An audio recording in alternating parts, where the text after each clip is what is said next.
میرے ناظرین، دلبر حسین مولائی کا تمہیں سلام قبول ہو۔ یہ روضہ آپ نے دیکھا ہے، یہ قبرستان بھی آپ دیکھ رہے ہیں، یہ درخت بھی دیکھ رہے ہیں۔ یہ حضرت فتح شاہ بخاری کا روضہ ہے۔ اس قبرستان اور اس کے ساتھ والی جگہ کو مکان کہتے ہیں۔ ہندوؤں کے زمانے میں یا ماضی قدیم میں مکان اس جگہ کو کہتے ہیں جہاں مقامی لوگ بیٹھ کر اپنے شادی، غمی اور دیگر کام کرتے تھے اور فنکشن کیا کرتے تھے۔ ایک قسم کی چوپال تھی عوامی۔ حضرت فتح شاہ بخاری اور یہ غازی عباس کا علم، یہ ساری چیزیں آپ دیکھ رہے ہیں۔ یہ ہستی تبلیغ اسلام کے لیے یہاں لوتک محمید میں تشریف لائے تھے، جس نے بہت سارے لوگوں کو اپنے حلقہ عقیدت اور حلقہ ارادت میں لیا تھا، جس میں خاص طور پر چندرڑ قوم مشہور ہے۔ انہوں نے عقیدت میں آ کر اپنی بستی کا نام بخاری والا رکھا ہے، جو لوتک محمید کے ساتھ ملحقہ ایک علاقہ ہے۔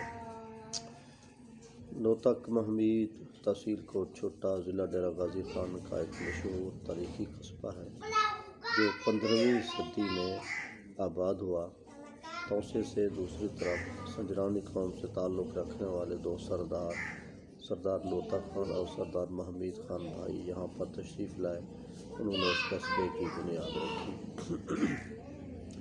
حوادث زمانہ کا یہ معاملہ بنا کہ جہاں انہوں نے اپنے گھر بنائے تھے، شراب عرض کے حملے کی وجہ سے وہ بستی ٹیڑھ ہو گئی، جسے آج بھی ٹیڑھی کے نام سے یاد کیا جاتا ہے۔ وہ بستی آج بھی موجود ہے، وہ آثار آج بھی موجود ہیں۔ یہاں پر ارائیں قوم، سادات قوم، بھٹا، بھٹی اور مختلف قومیں رہتی ہیں۔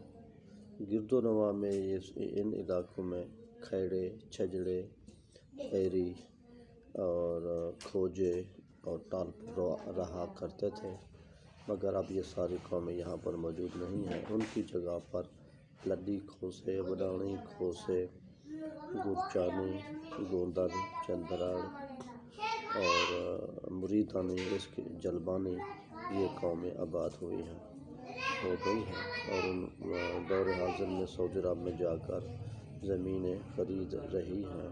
تو مریدانی قوم بھی اب یہاں سے ہجرت کرنے لگی ہے، لاہور، کراچی میں جا رہے ہیں، زمینیں بیچ رہے ہیں۔ ارائیں بھی بہت سارے رقبے یہاں سے بیچ چکے ہیں۔ بہرحال یہ سامنے جو ایک قبر آپ کو نظر آ رہی ہے، یہ سید کلیم اللہ شاہ صاحب کی ہے، جو یہاں کے ایک غریب پرور سیاستدان تھے، بذات خود ایک غریب شخصیت تھے۔ ڈرائیوری کر کے سیاست کی اور لوگوں کی اتنی خدمت کی کہ ہمیشہ ان کی یاد کی جائے گی۔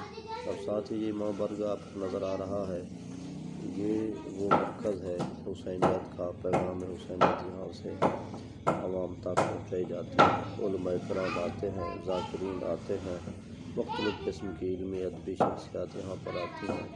وہ کربلا کا فلسفہ بیان کرتے ہیں، لوگوں کو حقائق بتاتے ہیں۔ لوگ مصائب محمد و آل محمد پر روتے ہیں اور نبی پاک اور ان کی آل کو سوسہ دیتے ہیں۔ اور یہاں پر ایک بڑا مشہور ایک مرکز ہے حسینیت کے حوالے سے، جو وہاں عزاداری کی جاتی ہے۔ اس کے علاوہ لوتک میں ثقافتی قصبہ ہے، جہاں پر سالانہ حضرت فتح شاہ بخاری کا عرس بھی ہوتا ہے اور میلہ بھی سالانہ لگتا ہے۔ سالانہ میلے میں ہر قسم کے ثقافتی پروگرام ہوتے ہیں۔ ماشاءاللہ بہت ہی خوب علاقہ ہے۔